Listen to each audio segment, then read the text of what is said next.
Hey, what's up, guys? It's Saturday, 80 degrees where I'm at. Hope you guys are someplace warm. If you're not, try to stay warm.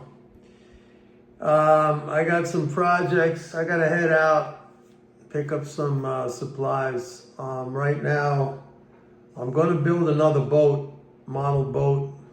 You probably have seen this one here, this skiff that I built. That was from a kit.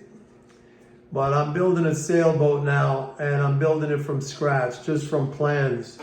I got this book of boat plans, 30 wooden boats. And these are actual boats, like full size. And so I got to scale it down because I'm making a model.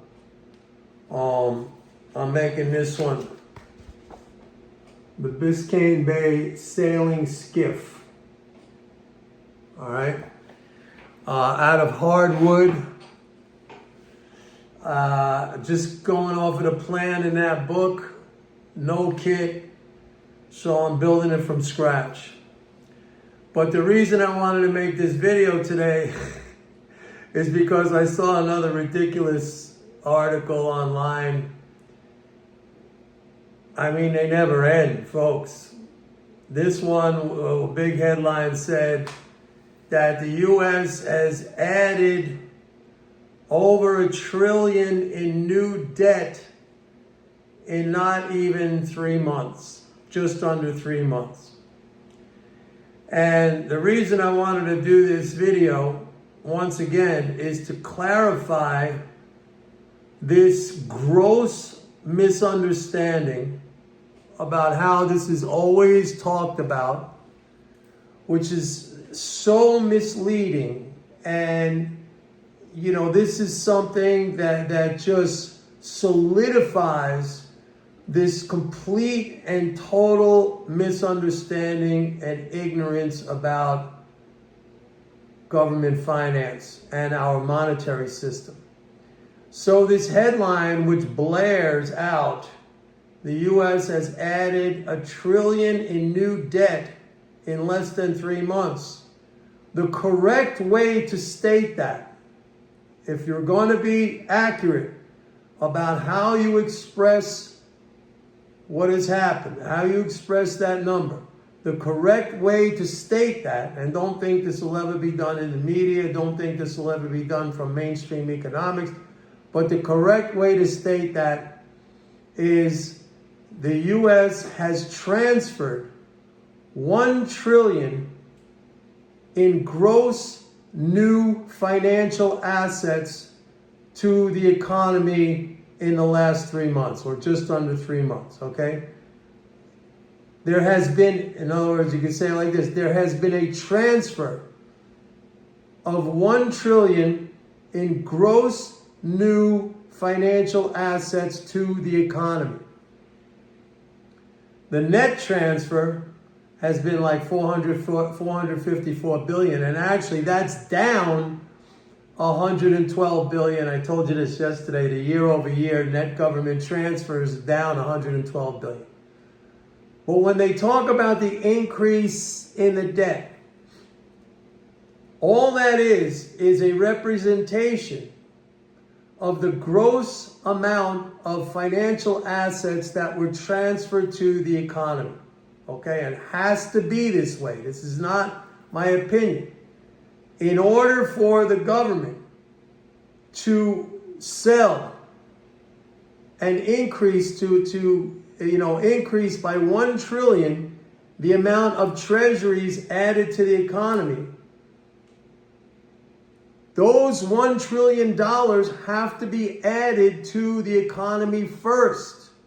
Because you can only buy treasuries with US dollars. So the dollars have to be put there first in order for the treasuries to be sold. Now, if treasuries sold $1 trillion, if the US Treasury sold $1 trillion without adding the $1 trillion in dollars, then there would be a reduction in gross financial assets to the amount of 1 trillion. But they're saying it was an increase.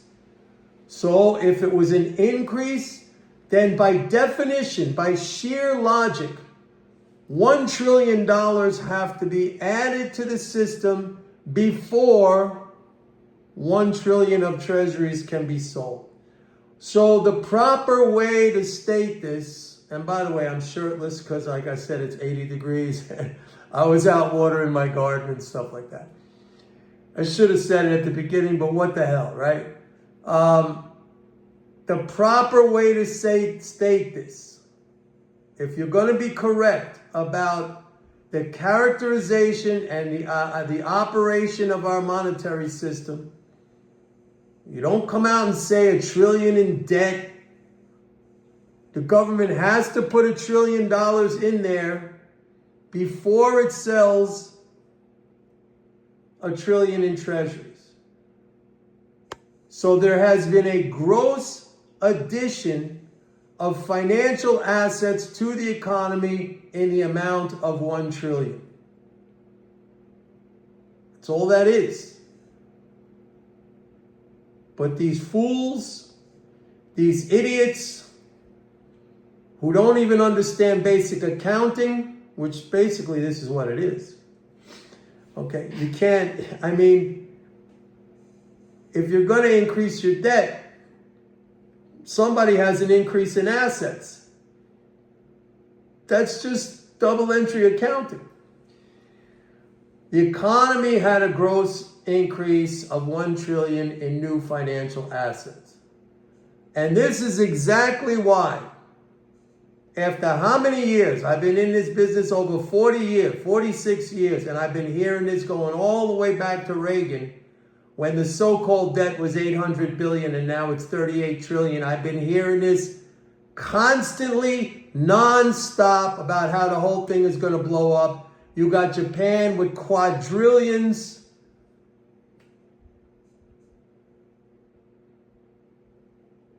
I mean, I could sit here and say, you know, this has got to stop. They got to learn. But what's the use? You know what?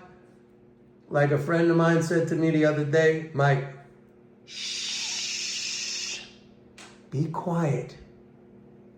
This gives you an edge. You take advantage of this. You use their ignorance against them. Use their ignorance against them. Anyway, I'm out, man. I'm going out. Get my supplies. Next week, I'm in California for a few days. So, yeah. All right. Have a great Saturday. Bye.